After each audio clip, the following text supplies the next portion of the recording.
So, a huge policy shift just came down from the EEOC. And look, if you're in federal HR, this is something you absolutely need to get your head around, like right now. So let's break down exactly what this 2026 bathroom ruling means for you and your agency. All right, we're going to cover 5 main things here. We'll start with the policy reversal itself. Then we'll dig into what this new rule really says, and, maybe even more importantly, what it doesn't say. From there, we'll talk about the HR minefield this whole thing creates, and then we'll finish up with a solid action plan you can take back to your agency today. All right, first things first, the reversal. To really get why this 2026 ruling is such a big deal, we've got to take a quick step back and see how we got here in the first place. So let's walk through this legal timeline. Since 2015, the guidance from the EEOC was pretty straightforward. If you denied a transgender employee access to a bathroom that matched their gender identity, that was considered sex discrimination. Simple. A lot of your current agency policies are probably built on that very foundation. Then, in 2020, we got the landmark Bostock decision from the Supreme Court. It was huge. It affirmed that you can't fire someone for being transgender. But it specifically, and I mean pointedly, stayed silent on the whole bathroom access question.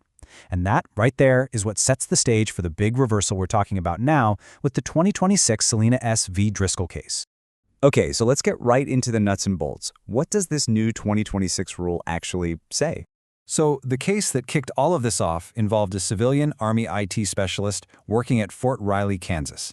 And what the EEOC decided in a pretty close 2-to-1 vote is that federal agencies are now allowed to restrict access based on biological sex. This applies to 3 very specific places: bathrooms, changing areas like locker rooms, and sleeping quarters. Okay, I really need you to lean in for this one, because the single most important word in this entire ruling is may. The EEOC says agencies may restrict access. It does not say they must. This is absolutely the crucial takeaway. It's not a command. Think of it like a permission slip, not a direct order. This puts the ball squarely in your agency leadership's court. They have the final say on whether to change a thing. So this naturally brings up a really important point.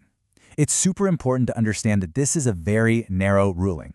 A lot of critical protections for transgender employees are still completely in place and haven't changed one bit. Okay, so let's be crystal clear about what this ruling does not change. First off, hiring and firing. That Bostock ruling from the Supreme Court, still the law of the land, untouched. Second, pronouns and misgendering. This ruling doesn't say a word about that, which means if someone is intentionally and repeatedly misgendering an employee, that can still absolutely be grounds for a hostile work environment claim. Third, and this is a huge one for you in HR, anti-retaliation protections are alive and well. Even if your agency puts a lawful bathroom restriction in place, you still can't punish an employee for complaining about it. That's illegal. And finally, remember, the EEOC isn't the final authority here. Federal courts can, and likely will, weigh in, so this story is far from over. So yeah, you can see how this new permission slip from the EEOC basically throws HR professionals right into the middle of a minefield, trying to juggle some really tricky, competing priorities. Let's talk about this balancing act, because it's a tough one. On one hand, you've got this new potential agency policy. On the other, you've got employee dignity.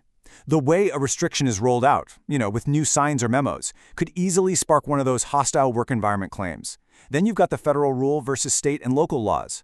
If you've got employees in states like California or New York, their tougher laws might completely override this federal guidance. You've absolutely got to know the laws where your people are actually working. And finally, there's the big one: legal compliance versus keeping your best people. Sure, you might have the legal right to restrict access, but if you do, you might find some of your most valued employees heading for the exit, and you just can't afford that kind of brain drain. Okay, enough of the what and why. Let's get practical. What do you actually do? Here's your immediate action plan. All right, here's what you need to be doing broken down by urgency. First, right now. Go pull your current policies and find anything that was based on that old 2015 guidance. And whatever you do, do not go rogue on this. Talk to your general counsel before any changes are even discussed. Soon, you need to get on this fast. You've got to train your managers. They need to understand the new rule, especially those retaliation risks, and start documenting everything, every conversation, every request. And ongoing, this is not a one-and-done situation. This whole legal area is still moving, so keep an eye on court cases and any changes in state laws. Okay, let's put this into a real-world context. Picture this, because it could easily happen to you next week. A transgender woman, an employee who's been with you for 2 years and has been using the women's restroom that whole time, walks into your office. She's clearly upset. Her supervisor just told her that because of the new rule, she has to use the men's room from now on. So, what's your move? All right, here are the first 5 things you do. In this order. Step 1. Acknowledge her first. Don't grab the policy binder, just listen. Make sure she feels heard. Step 2. Do not give legal advice. You're not her lawyer, so don't try to interpret the ruling for her. Step 3. Immediately bring your general counsel into the loop. This is exactly the kind of thing they need to know about right away.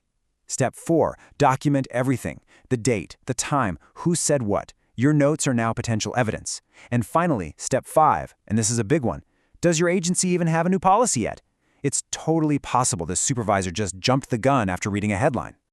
You know, that whole scenario really gets to the heart of the matter, and this quote really says it all, right? The ruling creates space for policy. It does not require cruelty. How your agency handles this moment is going to define your workplace culture and your ability to attract and keep good people for a long, long time. Okay, so let's do a super quick rundown of the main takeaways.